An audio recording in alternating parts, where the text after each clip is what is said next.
This intercooler came in for a very minor repair. Apparently whoever fitted it too close to the fan, and it's been rubbing, and it's just rubbed a tiny little hole there. I apologise that it's not focusing very well, but unfortunately I've had to use my GoPro again because my main camera's been in the truck for the last 3 weeks, and the cold I think has killed the batteries. So although I was ready to do it with my main camera, it's dead. So anyway, that became apparent that it wasn't his only problem. That black line above the weld, is a split right the way across. I don't quite know why, whether it's been vibrating or what's been going on, but that's about a good 3.5 inch split. So I've cleaned it up, and I'm just going to get some acetone on it, try and get as much muck off it as possible. That's the trouble with repairing aluminium, well, any repairs really, but it's particularly aluminium, trying to get it clean enough, because there's contaminants and all sorts right in that split. I guess if I was confident enough with my alley welding, I'm going to have muck on there, I would probably grind that right out. But unfortunately my alley TIG welding isn't up to a great deal, so we'll see how we get on.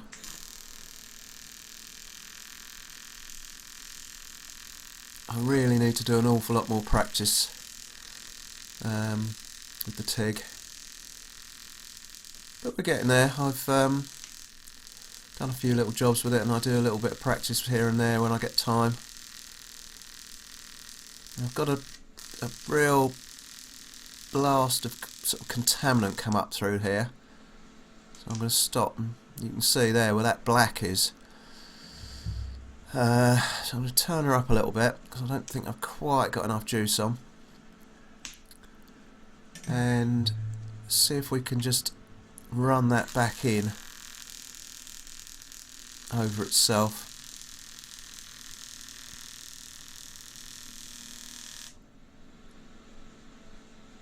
That's better. A little bit more juice. So let's see if we can finish off the rest of it.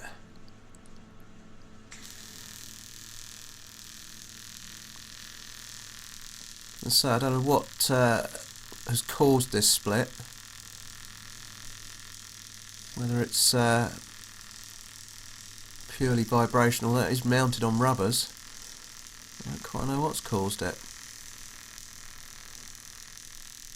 Maybe faulty manufacture, I don't know. Never come across it before. Alright, that's better.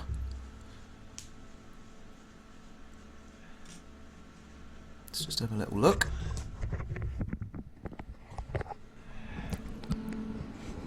As you can see there where that black was, that's where it sort of blew back. Bit of contamination just there, but I think it's got it now. I ran over it again, and the rest of it's pretty good. It's no, certainly not a show weld. Right, so I've got the pressure tester on it, hooked up, got the bung in that end, pressure tester in there. We open up, put about 15 or 20 psi in, not much, and it's become apparent there's a split the other side.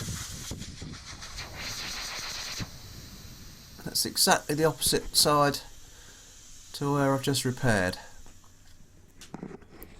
I don't know why either of us didn't spot this when he brought it in. See, that's where I've just repaired it. And it's exactly the other side.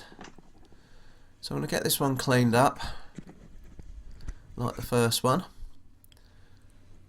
and then we'll acetone this one as well.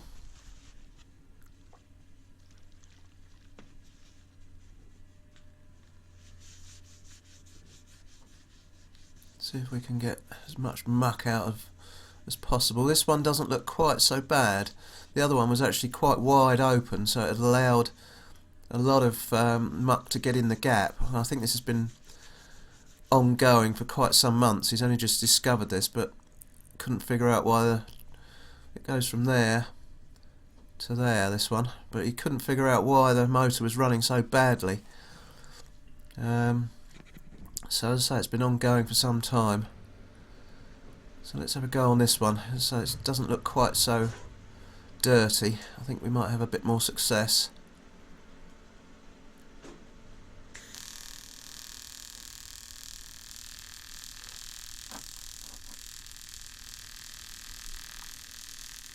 Again, you can see where that smoke's come up. I think we've had another little blowback with that contamination popping out.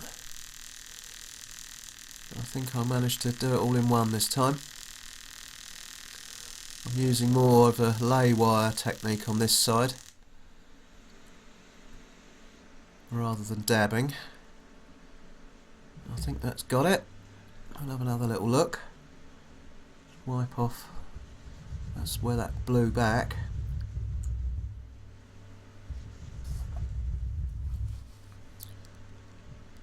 Looks like it's got it.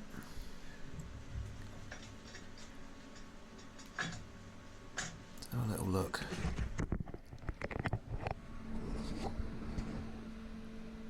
Again, not particularly pretty.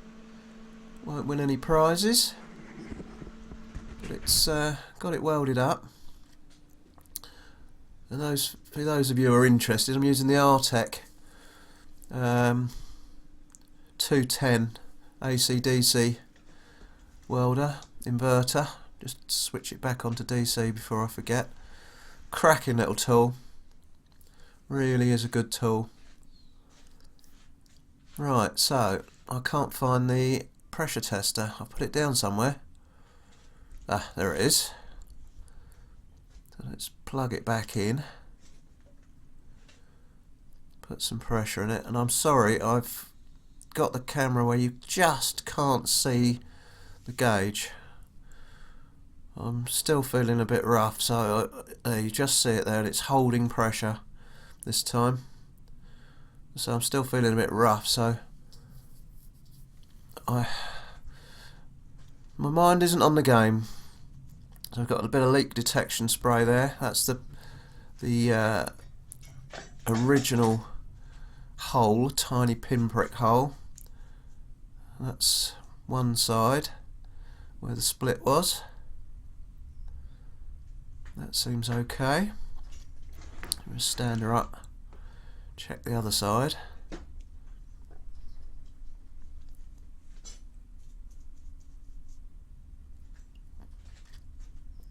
That's got it, no bubbles coming out of there, and it's still holding pressure,